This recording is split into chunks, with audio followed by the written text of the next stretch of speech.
No, I don't think of myself as old, but I really know that I am. And I also know that people of a younger generation than myself have really moved on from email, but still email remains the most important way in a corporate environment or really in any venture that you're going to undertake that involves a lot of people. It's the #1 way to get your message across.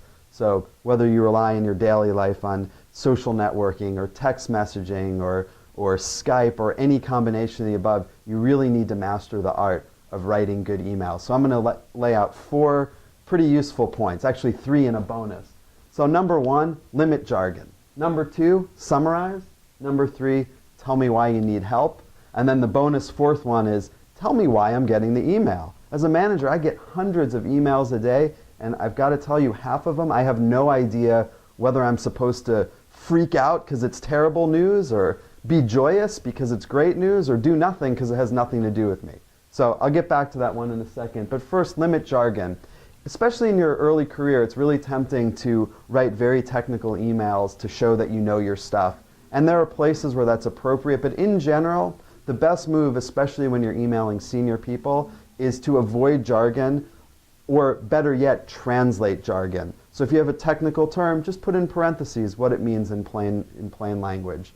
#2, summarize. A lot of times you'll see people going back and forth as if it's a text message or chat, asking each other for help or for more information.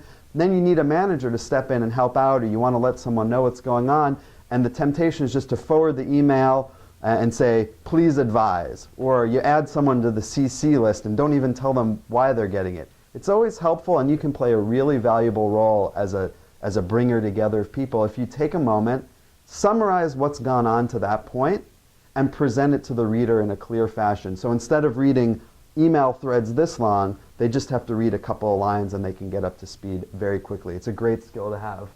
#3, tell me why you need help. It's one thing to put me on the CC of an email or even forward me one that says please advise, but say, hey Bryan, I'm adding you to this email distribution list because we're really stuck at this part of the project and we could use your expertise to solve these 2 critical problems.